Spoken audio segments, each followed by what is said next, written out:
మా కర్నూలు జిల్లా పదిగొన మండలం పదిగొన గ్రామం.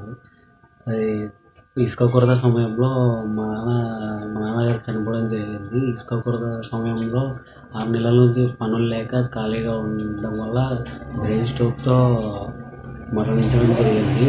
ఆ స్పందించిన శ్యాంబాబు గారు, లోకేష్ బాబు గారు మా ఇంటికి వచ్చి దాని గురించి కారణాలు తెలుసుకొని, ఆయన ఎలా చనిపోయారో దాని గురించి అంతా తెలుసుకొని ఆర్థిక సహాయం అందించడం జరిగింది.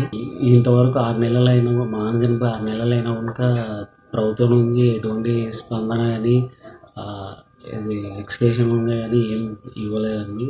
ఏం జరగలేదు. మాకని కాదు, ఎవరికి కార్మికులకి ఎవరికి జరగలేదు. పత్తికొండ మండలం అది పత్తికొండ గ్రామం.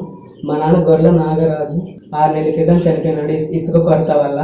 ఇంతవరకే ప్రభుత్వం అనేది ఇంతవరకు ఒక రూపాయి కూడా ఇచ్చలేదు మాకు. మా చేతికి అందలేదు. పనులు లేక ఇసుక కొరత వల్ల అప్పటికి 4 నెలలు అయింది. ఆ 4 నెలల నుంచి ఇసుక లేక పనులు లేక చాలా ఇబ్బంది పడుతున్నాము.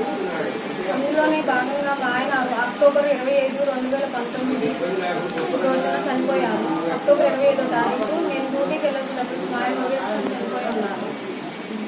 అది తెలిసిన వెంపటిని ఆలపాటి రాజా గారు మా ఇంటి దగ్గరకు వచ్చి మమ్మల్ని ఓదార్చి ఆర్థిక సహాయం చేశారు. అందులోనే భాగంగా ఊళ్ళో ఒక పెద్ద మనుషులు వెంకన్న తాతయ్య గారు, ఎన్నో సాయి గారు, కొత్త రమేష్ గారు మమ్మల్ని పరామర్శించి ఏదో వాళ్ళు ఆర్థిక సహాయం చేశారు కొంచెం.